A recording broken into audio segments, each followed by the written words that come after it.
menagih apa yang dimaksud dengan kemanusiaan yang adil dan beradab.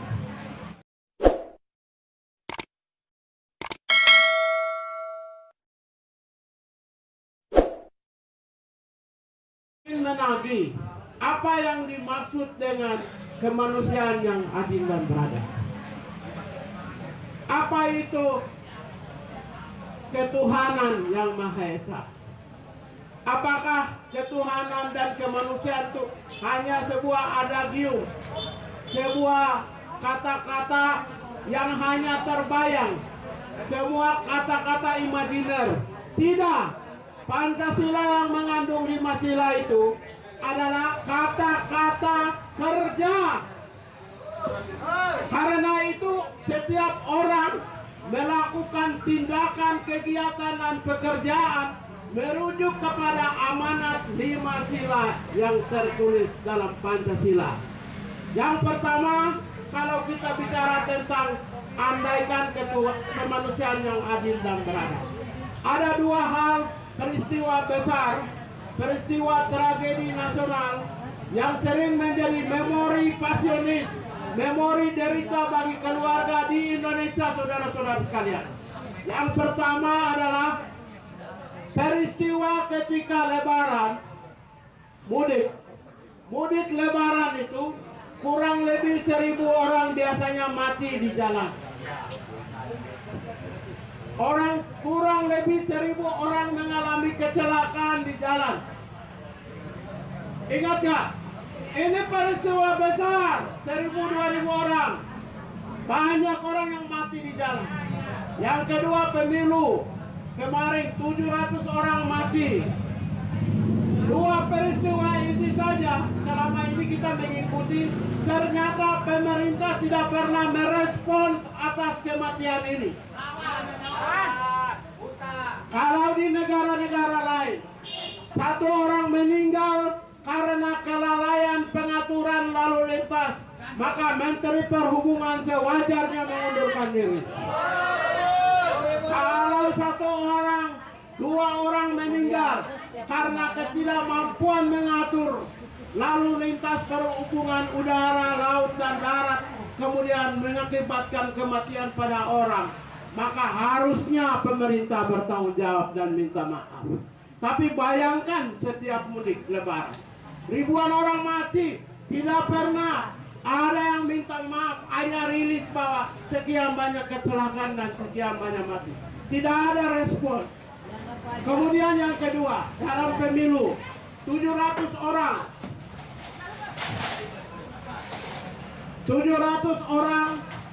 meninggal dan 10.000 orang mati di Indonesia ini. Sebuah momentum demokrasi yang diisi oleh nilai-nilai kemanusiaan, saudara-saudara sekalian. Tapi terlihat semacam sebuah etalase kematian. Bayangkan, demokrasi itu mengandung nilai-nilai kemanusiaan. Demokrasi itu mengandung nilai-nilai harapan kehidupan, sebuah pengharapan. Tapi terlihat seperti sebuah etalase kematian atas 700 orang yang meninggal kemarin. Karena itulah maka kita mengalami sebuah anomali demokrasi di Indonesia. Demokrasi di Indonesia mengalami anomali. Ya, karena demokrasi itu tidak pernah membunuh orang. Demokrasi itu tidak pernah mengambil nyawa manusia. Karena itu kalau demokrasi itu mengambil nyawa 700 orang, 10.000 orang yang menderita, maka kita mengalami anomali demokrasi. Dan ini satu-satunya di dunia.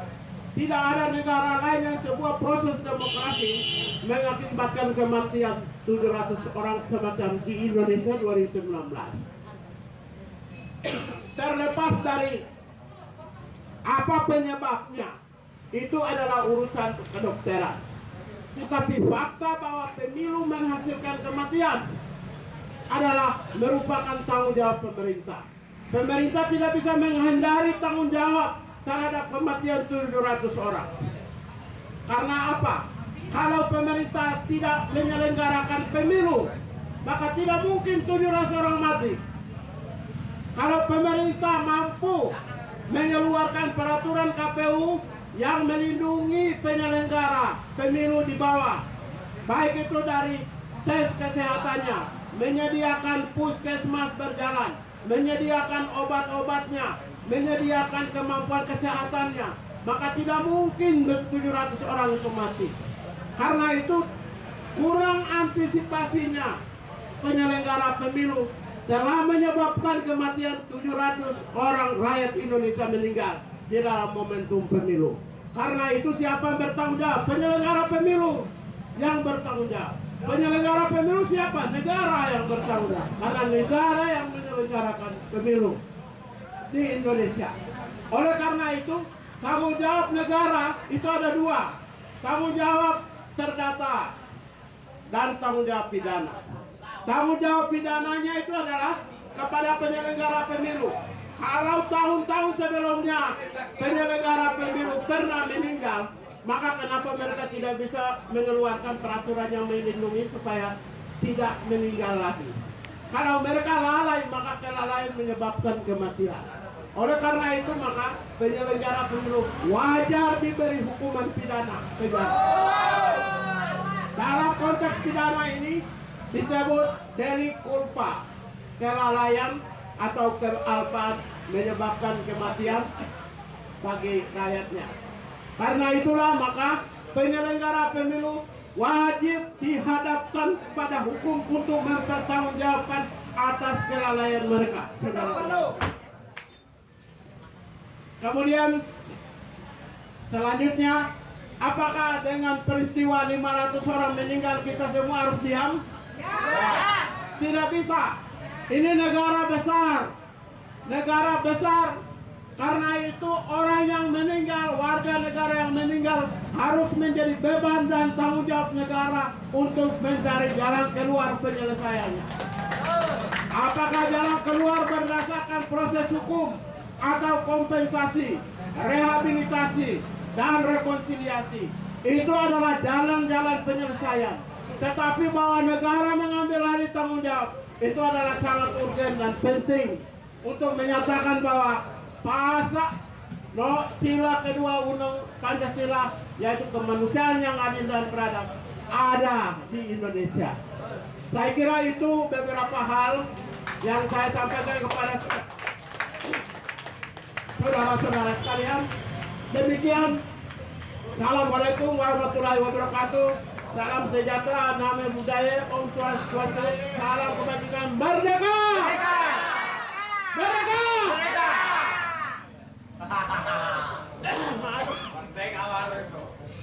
Hati-hati dengan kecurangan. Kita mengingatkan karena ada tanda-tanda mengarah ke sana. Yang ada di tentara, di polisi yang masih aktif.